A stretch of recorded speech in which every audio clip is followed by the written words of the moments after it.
دہشت گرد ایک ایسے نوجوان کی داستان جس سے بچپن میں جائیداد، عیش و آرام، اپنوں کا پیار، رشتے چھین لیے گئے۔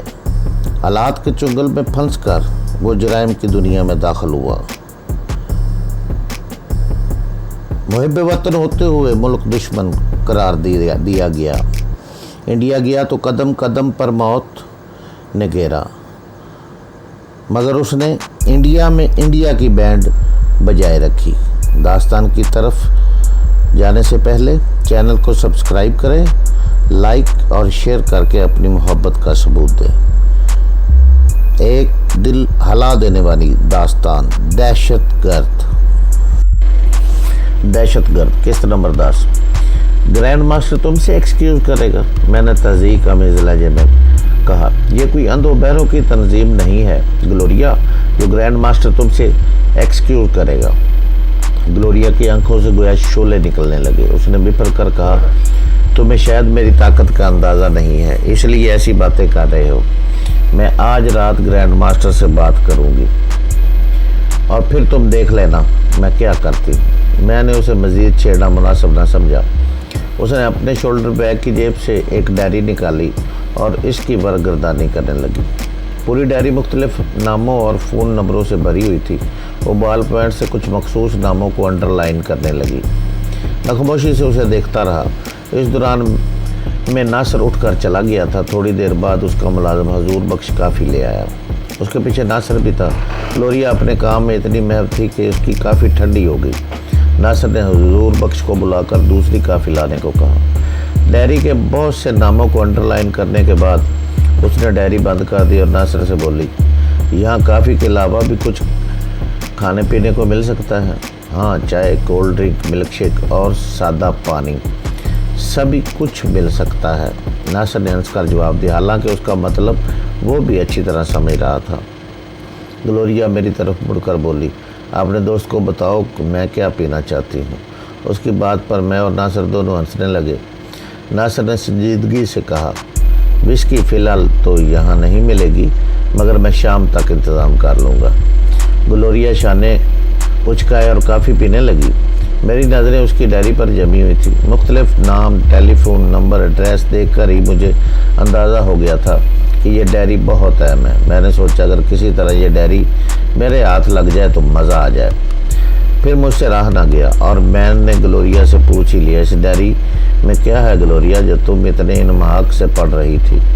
اس ڈائری میں سینڈیکیٹ کے تمام سرکردہ افراد کے نام اور پتے ہیں۔ میں ان ناموں کو انڈر لائن کر رہی تھی جو میرا ساتھ دے سکتے ہیں۔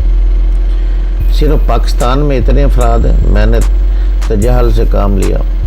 صرف پاکستان میں؟ وہ منہ بنا کر بولی، اس میں پوری دنیا کے سرکردہ ممبرز کے کوائف ہیں، اور اس میں تمہارے متوقع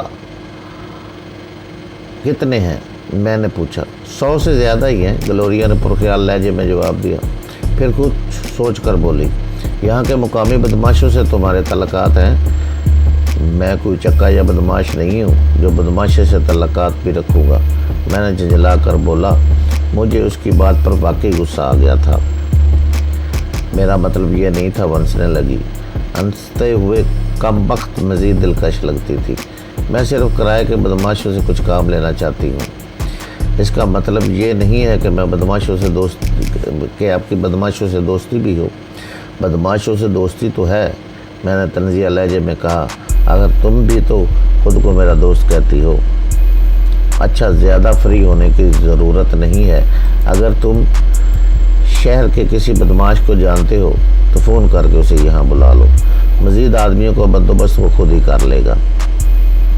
مجھے بتاؤ تو کہ آخر تم کیا چاہتی ہو؟ میں الجھ کر بولا۔ میں صرف اپنی طاقت کا مظاہرہ کرنا چاہتی ہوں، گلوریا نے جواب دیا۔ آپ کو صرف مین پاور کی ضرورت ہے، ناصر نے کہا۔ اس کے لیے کیا ضروری ہے کہ کرائے کے بدماش ہی استعمال کیے جائیں؟ رات تک میرے 3 آدمی یہاں پہنچ جائیں گے۔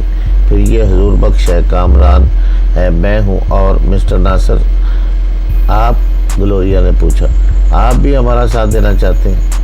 بات یہ نہیں، گلوریا نے کہا، اصل میں آپ کو اندازہ ہی نہیں کہ یہ لوگ کتنے خبیث ہیں۔ کامران میرا دوست ہے اور اب میں اس موضوع پر کچھ نہیں سنوں گا۔ میرا خیال ہے کامران، گلوریا نے کہا، مسٹر ناصر کے آدمیوں سے بھی کام چلایا جا سکتا ہے۔ فی الحال کوئی ایسا اہم کام نہیں کرنا جس میں تربیت یافتہ افراد کی ضرورت ہو۔ تمہارے ذہن میں کیا ہے؟ میں نے پوچھا۔ کچھ مجھے بھی تو بتاؤ۔ میں باس کو ذکر مچانا چاہتی ہوں، گلوریا نے کہا، مگر کیسے؟ میں الجھ کر بولا۔ اس کا علم شاید تمہیں بھی نہیں ہے۔ باس کی بیوی کہاں رہتی ہے؟ کہاں رہتی ہے؟ میں نے حیرت سے کہا، مجھے تو یہ بھی معلوم نہیں کہ باس شادی شدہ بھی ہے۔ مجھے تو باس کا اصل نام بھی نہیں معلوم۔ تم تو واقعی بہت مسکین آدمی ہو، گلوریا نے کہا۔ اب تم کہو گے کہ مجھے تو اپنا نام بھی نہیں معلوم۔ طنز مت کرو، میں نے منہ بنا کر کہا۔ میں نے آج تک ضرورت ہی محسوس نہیں کی، ورنہ باس بھی اسی شہر میں رہتا ہے، سب معلوم کرنا کیا مشکل تھا؟ اچھا غصہ چھوڑو، گلوریا ہنس کر بولی۔ میرا پلان یہ ہے کہ میں باس کی بیوی کو اٹھا لوں گی۔ گلوریا نے یوں کہا جیسے کوئی معمولی چیز اٹھانے کی بات کی ہو۔ اس نے بھی ابھی حال ہی میں شادی کی ہے اور میں نے سنا ہے کہ لو میرج ہے۔ وہ اپنی بیوی کو بہت چاہتا ہے۔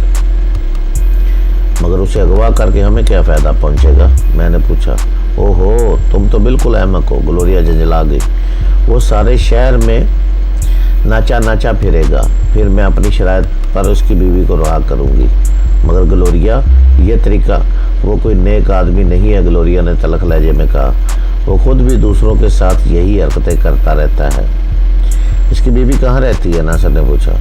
گلوریا نے وہی ڈائری کھولی جس میں لوگوں کے نام پتے درج تھے، پھر صفحے پلٹنے کے بعد ایک صفحہ کو دیکھتے ہوئے بولی، وہ KDA اسکیم نمبر 1 میں رہتی ہے۔ اس نام نہاد باس نے اپنا ایڈریس خاص آدمیوں سے بھی پوشیدہ رکھا ہے۔ یہ تو میں نے اپنے ذرائع سے معلوم کیا ہے۔ پھر وہ جمائی لے کر ناصر سے مخاطب ہوئی، مسٹر ناصر، آپ کے آدمی کب تک پہنچ جائیں گے؟ وہ لوگ رات کو 7:30 8 بجے یہاں پہنچیں گے۔ مگر اس کام میں اتنی بھیڑ بھاڑ کی کیا ضرورت ہے؟ یہ کام تو ہم دونوں ہی کر سکتے ہیں، میں تنہا کر سکتا ہوں، میں نے کہا۔ ان آدمیوں کی ضرورت ابھی نہیں ہے، باس کی بیوی کو ہم تنہا ہی اغوا کریں گے۔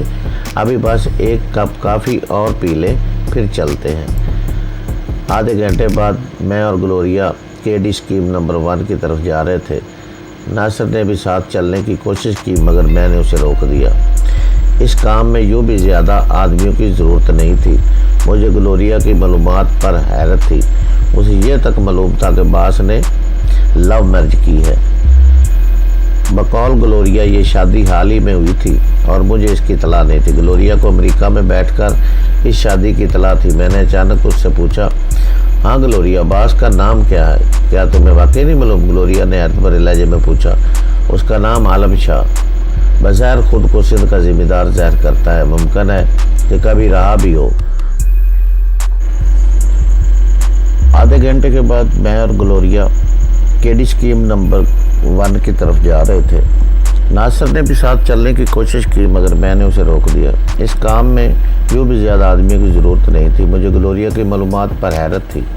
اسے یہ تک معلوم تھا کہ باس نے لو میرج کی ہے۔ یہ بقول گلوریا شادی حال ہی میں ہوئی ہے اور مجھے اس کی اطلاع نہیں تھی۔ گلوریا کو امریکہ میں بیٹھ کر اس کی اطلاع تھی، اس شادی کی اطلاع تھی۔ میں نے اچانک اس سے پوچھا، ہاں گلوریا، باس کا نام کیا ہے؟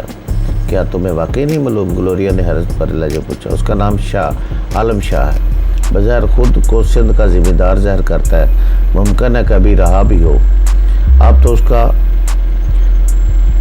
گزرا وہ جھوٹ، فراڈ، اسی طرح کے دوسرے غیر قانونی کاموں پر بھی کر کے گزارتا ہے۔ حیرت ہے، میں منہ میں بڑبڑایا۔ میں کئی مرتبہ باس سے ملا ہوں، مگر مجھے بالکل اندازہ نہیں ہوا تھا کہ اس کا تعلق سندھ سے ہے۔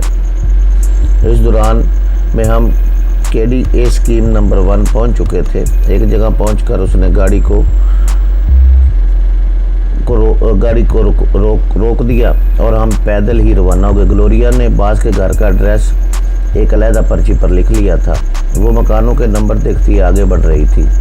اس وقت ہم دونوں مسلح تھے۔ میرے بغلی ہولسٹر میں .3 کا پسٹل اور جیب میں مشین پسٹل تھا۔ گلوریا کے پرس میں بھی ریوالور تھا۔ ایک بنگلے کے سامنے پہنچ کر وہ رک گئی۔ گیٹ پہ پیتل کے چمکدار حروف میں عالم شاہ لکھا ہوا تھا۔ 2000 گز پہ یہ بنا ہوا بنگلہ تھا اور اندر سے کتوں کے بھونکنے کی آواز آ رہی تھی۔ گلوریا چند لمحے تک کھڑی بنگلے کا جائزہ لیتی رہی، پھر کچھ فیصلہ کر کے آگے بڑھی اور کال بیل پر کا بٹن دبا دیا۔ دور کہیں گھنٹی بجنے کی مدھم سی آواز سنائی دی، پھر آنی پھاٹک کی ذیلی کھڑکی کھل گئی اور اندر سے کسی شخص نے جھانک کر کرخت لہجے میں پوچھا، کیا ہے؟ مجھے مسز شاہ سے ملنا ہے، گلوریا نے نرم لہجے میں کہا۔ شخص ذیلی کھڑکی سے باہر آ چکا تھا۔ اس کے جسم پر گہرے رنگ کا شلوار سوٹ تھا اور شانے سے رائفل لٹک رہی تھی۔ سینے پر گولیوں کو کراس بیلٹ تھی اور چہرے پہ گھنی مونچھیں تھی اور اس کے ہونٹ چھپ کر رہ گئے تھے۔ اس کی سرخ آنکھوں سے اندازہ ہو رہا تھا کہ وہ نشے کرنے کا عادی ہے۔ اپنے حلیے اور کرخت لہجے سے اندرون سندھ کا باشندہ لگ رہا تھا۔ اس نے پھر کرخت لہجے میں پوچھا، کیا بات ہے بابا؟ اردو میں بات کرو، میں انگریزی نہیں سمجھتا ہوں۔ گلوریا نے بہت ادا سے پلکیں پٹائیں اور بولی، مسز شاہ، یہ مسز شاہ سے ملنا چاہتی ہیں، عالم شاہ سائیں کی بیگم سے۔ وہ ایک دم متحد ہو گیا اور چونک کر بولا، کیوں ملنا چاہتی ہیں؟ وہ دوسرا چوکیدار نہیں جانتا تھا، میں نے اندھے میں تیر چھوڑا۔ دوسرا چوکیدار؟ وہ چونک کر بولا، یہاں تو کوئی دوسرا چوکیدار نہیں۔ تو پھر وہ سائیں کا کوئی ملازم ہوگا، میں نے بے پرواہی سے کہا۔ سائیں کے 2 نوکر اور ہیں، مگر وہ ابھی کچھ دن پہلے گاؤں سے آئے ہیں، یہ انہیں کیسے جانتی ہے؟ اس نے مشکوک انداز میں گلوریا کو دیکھا۔ گلوریا نے میری طرف استفسار طلب نظروں سے دیکھا تو میں نے اسے بتایا کہ بنگلے میں اس کے سوا 2 ملازم اور ہیں۔ گلوریا مسکرا کر بولی، ٹھیک ہے، پھر اسے ناک آؤٹ کر دو۔ میں نے کھلے گیٹ سے اندر دیکھا اور چونک کر بولا، وہی آدمی تو تھا؟ چوکیدار نواں شخص چونک کر مڑا۔ میں نے اس کی گردن پر کراٹے کا ہلکا سا ایک ہاتھ مارا تو وہ اندر کی طرف گرتا چلا گیا۔ گیٹ کے سامنے بجری کی روش تھی اور اس کی دونوں جانب ڈم کی باڑ تھی۔ میں نے اس دیوکل شخص کو گھسیٹ کر ڈم کی اوٹ میں ڈال دیا اور اس دوران میں گلوریا دروازہ بند کر چکی تھی۔ اب مجھے اس کے ہاتھ میں ریوالور بھی نظر آ رہا تھا۔ میرا مشین پسٹل جیکٹ کی جیب میں تھا، مگر میں کسی بھی لمحے اسے نکال سکتا تھا۔ مجھے کتوں کی طرف سے بھی خطرہ تھا، مگر وہ شاید بندھے ہوئے تھے، ورنہ اب تک ہماری تکا بوٹی کر چکے ہوتے۔ میں نے گلوریا سے کہا، تم نے گاڑی اتنی دور پارک کر کے غلطی کی ہے، اگر ہمیں فوری طور پر یہاں سے فرار ہونا پڑا تو؟ گلوریا نے بے نیازی سے جواب دیا اور چکنے انداز میں آگے بڑھ گئی۔ میں اس کے جواب پر بنا سا گیا، مگر منہ سے کچھ نہیں بولا۔ میں ان دونوں ملازمین کی طرف سے محتاط تھا جو چوکیدار کے مطابق بنگلے کے اندر موجود تھے۔ ہم نے جو ہی پورچ کی سیڑھیاں طے کر کے برآمدے میں قدم رکھا، ایک کرخت آواز، کون ہو تم لوگ؟ میں اور گلوریا دونوں ہی ٹھٹک گئے۔ پھر میں نے سنبھل کر جواب دیا، مسز شاہ سے ملنے آئے ہیں، میں ان کا ملازم ہوں۔ یہ ہاتھ میں ریوالور لے کر بیگم صاحبہ سے ملنے آئی ہے؟ طنزیہ لہجے میں پوچھا گیا۔ پھر ایک ستون کی آڑ سے اچانک بولنے والا سامنے آ گیا۔ اس کو حلیہ بھی چوکیدار سے مختلف نہیں تھا۔ اس کے چہرے پر گھنی داڑھی تھی اور وحشت کچھ زیادہ تھی۔ کون ہے بخشو؟ اچانک ایک مترنم سی آواز سنائی دی۔ میں نے بولنے والی کو دیکھا تو میری آنکھیں چندھیا کر رہ گئیں۔ وہ اتنی ہی خوبصورت تھی، اس کی بڑی بڑی سیاہ آنکھوں میں حیرانی تھی اور وہ سہمی سی ہمیں گھور رہی تھی۔ ابھی تک اس کے ہاتھ اور پیروں کی مہندی بھی نہیں اتری تھی۔ 22 لاکھ ظالم اور صفاق، مگر اس کی پسند لاجواب تھی۔ اس کے سامنے گلوریا کا حسن بھی ماند پڑ گیا تھا۔ یہ آپ سے ملنا چاہتی ہے بیگم صاحبہ، داڑھی والے نے اس سے کہا۔ مجھ سے؟ مسز شاہ نے حیرت سے کہا، پھر گلوریا سے مخاطب ہوئی، میرا خیال ہے کہ پہلے کبھی آپ سے ملاقات نہیں ہوئی۔ یہ جملہ اس نے رواں انگلش میں ادا کیا تھا، اس کا مطلب تھا کہ وہ خاصی تعلیم یافتہ تھی۔ آپ کا خیال درست ہے مسز شاہ، گلوریا نے نرم لہجے میں کہا اور غیر محسوس طریقے پر کھسک کے داڑھی والے کے نزدیک ہوگی۔ دراصل مجھے آپ سے کچھ ضروری باتیں کرنا ہے۔ یہ کہتے ہوئے گلوریا کچھ اور آگے کھسک گئی۔ اب وہ داڑھی والے کے اتنی قریب تھی کہ کسی بھی وقت اس پر حملہ کر سکتی تھی۔ ریوالور اس نے جیب میں رکھ لیا تھا، اس لیے داڑھی والا بھی کچھ بے پرواہ ہو گیا تھا۔ پھر وہی ہوا، گلوریا نے اچھل کے ہوا میں کلا بازی کھائی اور داڑھی والے کے منہ پر ٹھوکر ماری۔